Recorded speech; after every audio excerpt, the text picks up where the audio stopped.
Mr. President, ladies and gentlemen, our negotiations have been held in a constructive atmosphere of mutual respect.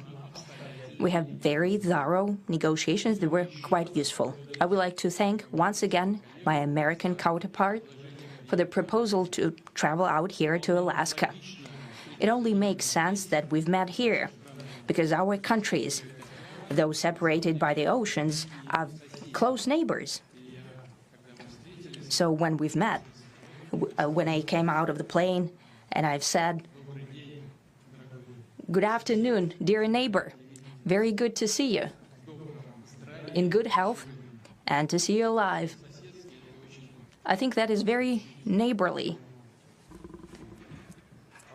And I think that's some kind words that we can say to each other. We're separated by the Strait of Bering, though there are 2 islands only between the Russian island and the U.S. island. They're only 4 kilometers apart. We're close neighbors, and it's a fact. It's also important that Alaska has to do with our common heritage, common history between Russia and the U.S., and many positive events have to do with that territory. Still, there is tremendous cultural heritage back from the Russian America. For example, Orthodox churches and a lot of more than 700 geographical names of Russian origin. During the Second World War, it was here in Alaska that was the origin of the legendary air bridge for the supply of military aircraft and other equipment under the Lend-Lease program. That was a dangerous and treacherous route over the vast emptiness of ice. However, the pilots of both countries did everything to bring closer the victory. They risked their lives and they gave it all for the common victory. I was just in the city of Magadan in Russia, and there is a memorial there dedicated to the Russian and the U.S. pilots.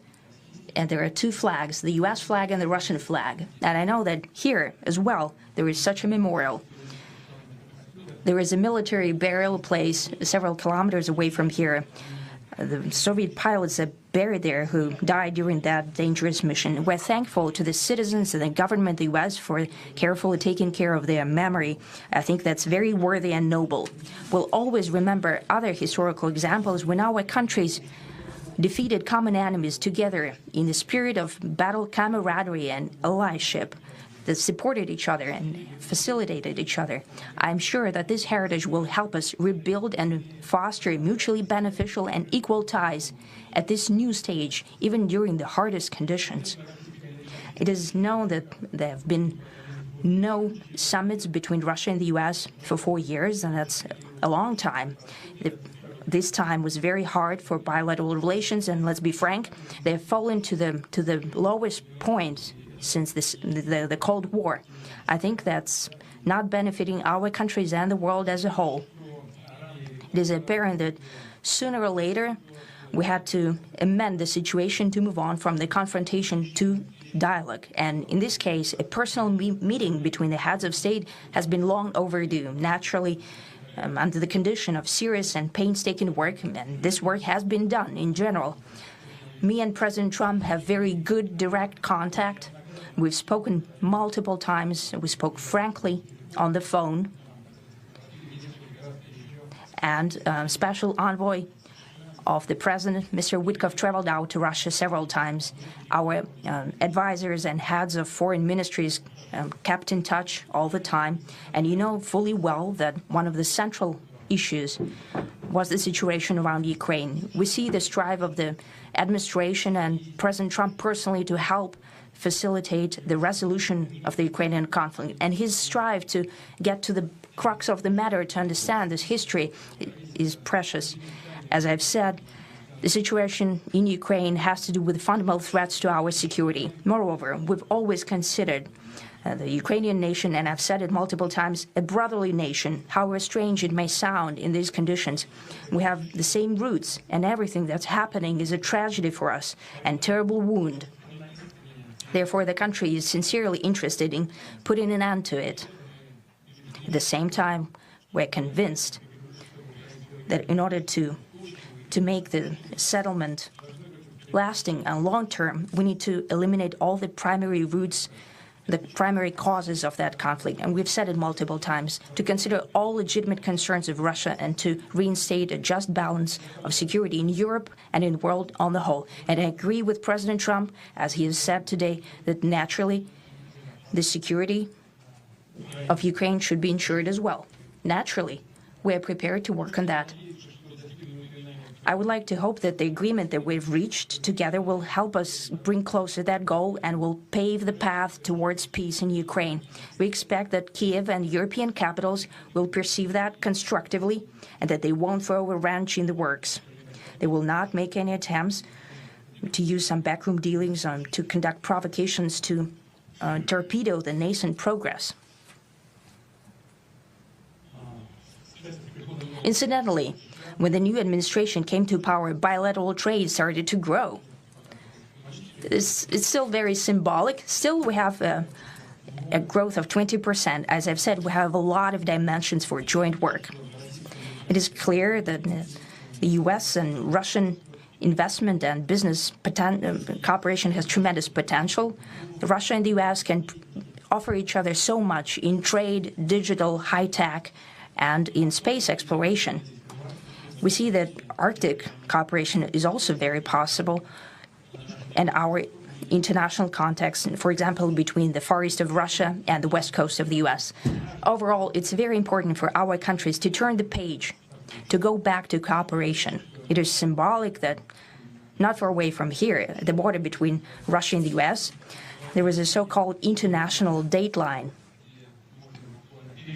I think you can step over, literally, from yesterday into tomorrow.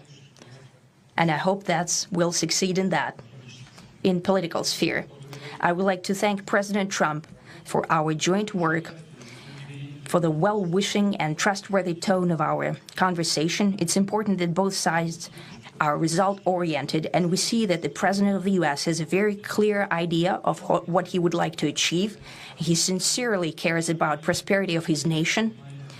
Still, he understands that Russia has its own national interests. I expect that today's agreements will be the starting point, not only for the solution of the Ukrainian issue, but also will help us bring back business-like and pragmatic relations between Russia and the U.S.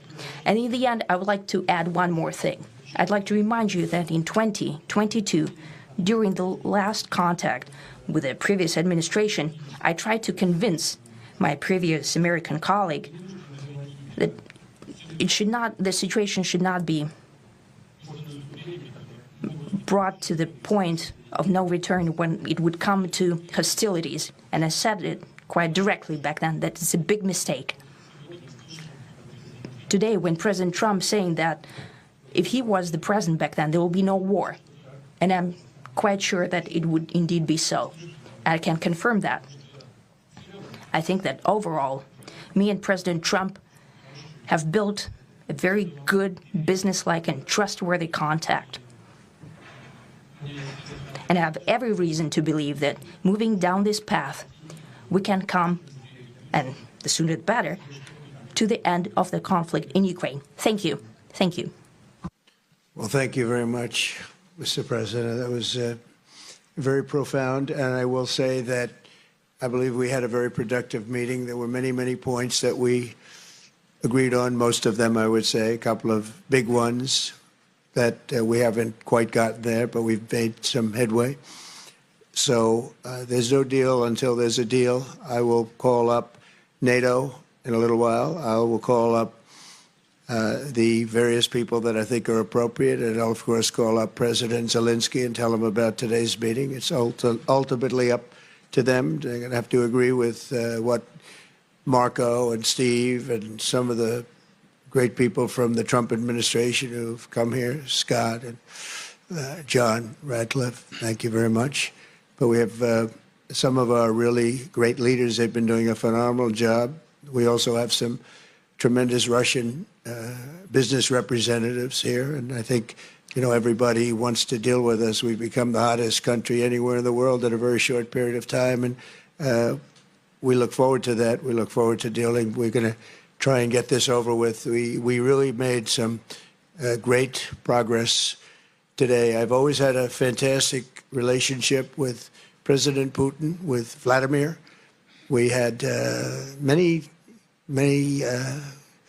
tough meetings, good meetings. We were interfered with by the Russia hoax. That made it a little bit tougher to deal with, but he understood it.